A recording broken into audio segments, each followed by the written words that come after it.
O caso Lutero, um padre católico conhecido pelo apelido de Lutero, ganha repercussão mundial após declarações explosivas sobre as crenças da Igreja Católica. Em um discurso ousado, ele confronta abertamente os principais ensinamentos tradicionais e alerta sobre possíveis retaliações dentro da própria instituição. Confira agora, com exclusividade, um trecho desse pronunciamento que está abalando o mundo religioso.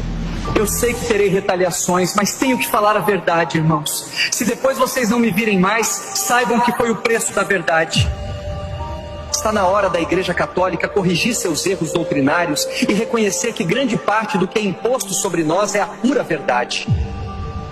Dizemos, como defesa, que não praticamos a idolatria, apenas veneramos imagens, mas essa não é a verdade. Nos curvamos e falamos com estátuas e imagens, sim. Ensinamos a mediação através dos santos apóstolos e santos canonizados, quando a Bíblia nos diz que só há um mediador entre Deus e os homens, Jesus. Leiam 1 Timóteo 2, versículo 5. Nosso maior erro é não orientar vocês a lerem e estudarem as Escrituras. Não existem pessoas no céu, e sim no paraíso, lugar de espera, e não há comunicação entre nós e quem está lá. Como eles poderão nos ouvir? Leiam Lucas 16, do versículo 19 ao 31. O próprio Senhor Jesus nos fala sobre o que acontece com os que morrem e onde estão. Nem mesmo Maria está no céu. Ela não subiu o assunto aos céus como ensinamos. Isso é invencionice. As Escrituras não relatam isso. Ela está no paraíso. O Evangelho de São João, capítulo 3, versículo 13, afirma que ninguém subiu ao céu, a não ser o que desceu, que foi o Senhor Jesus Cristo. Maria não pode rogar por nós, nem agora, nem na hora de nossa morte. Primeiro, que a onisciência é um atributo de Deus. Ela não poderia nem sequer ouvir as orações. Irmãos, Maria é bem-aventurada por ter sido o canal que trouxe o Salvador ao mundo, mas isso não faz dela uma deusa. Ela é mãe da parte humana de Jesus. Jesus já era o Filho de Deus antes da fundação do mundo. Leiam Colossenses 1, 17. Maria se iguala aos demais homens e mulheres de Deus. A idolatria consiste no ato de adorar ídolos, sejam imagens, pessoas ou coisas, como se fossem divindades, crendo que têm poderes. Quando as pessoas se ajoelham em frente a uma imagem e conversam com ela, fazendo fotos e pedindo milagres, isso é idolatria pura.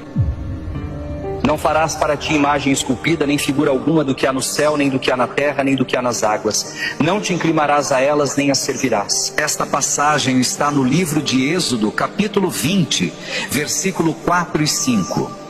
Nós defendemos fazer imagem dos santos porque Deus mandou fazer a serpente e os querubins, mas Ele não mandou ficar de joelhos e pedir algo à imagem. Não somente isso, a serpente e o querubim foram liberados por Deus para um propósito, mas onde está escrito que Ele mandou fazer imagens de santos?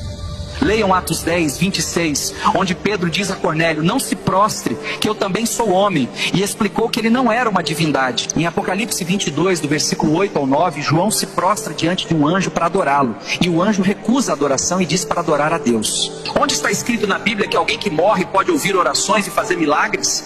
Está na hora de acordar, irmãos. Isso já foi longe demais.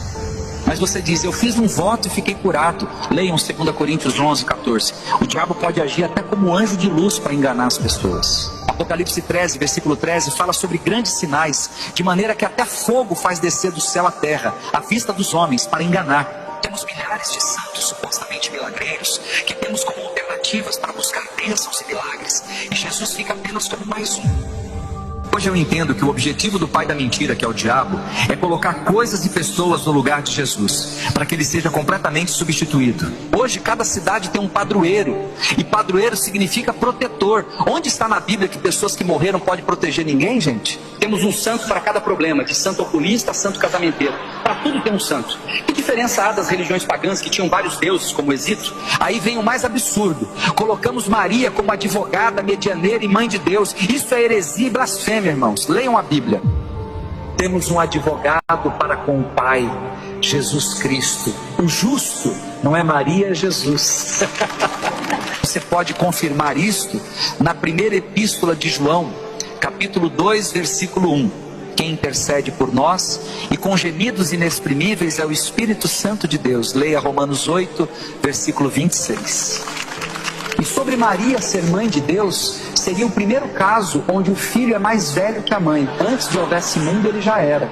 Com relação à salvação, não brinquem. Só Cristo é o caminho, a verdade e a vida. Leiam João 14, versículo 6. Outra coisa muito importante, não existe uma segunda chance. Depois da morte, segue-se o juízo. Leiam Hebreus 9, 27 e 28. Não existe purgatório, segundo as Sagradas Escrituras. Morreu, você vai para o Hades ou para o paraíso. Nossa reza não ajuda em nada de quem morreu. Rezas ou orações devem ser pelos vivos. Leiam Efésios 6, 18. Não é bíblico orar por mortos ou se dirigir em oração a outro que não seja o Pai, o Filho ou o Espírito Santo. Da mesma forma, acender velas ou fazer preces e missas para quem morreu não vai mudar nada no julgamento de Deus. Ore pelos vivos. O batismo de crianças que não têm consciência de fé e arrependimento é um erro também. O batismo sempre foi para conversão e arrependimento de pecados. Além disso, o batismo deve ser por imersão e não por aspersão, conforme está escrito em Romanos 6, versículo 4. É sepultado na água e ressurge. Segundo as Escrituras e o exemplo de Jesus, as crianças devem ser apresentadas a Deus. E quando tiverem idade para entender e crer, poderão ser batizadas. Possivelmente serei excomungado e tentarão impedir que essa verdade se propague. Não acreditem em mim, mas sim nas Sagradas Escrituras. Pesquisem, meditem profundamente. As Escrituras são um instrumento da verdade cristã. Ou acreditamos em sua totalidade, ou nossa fé é vã. E conhecereis a verdade vos libertará. E se, pois o Filho vos libertar, verdadeiramente serás livre. João 8, 32 e 36. Se você quer ver mais sobre o caso Lutero, deixe nos comentários "Eu quero a parte 2". Curta, salve esse vídeo, compartilhe com outras pessoas e nos siga para mais.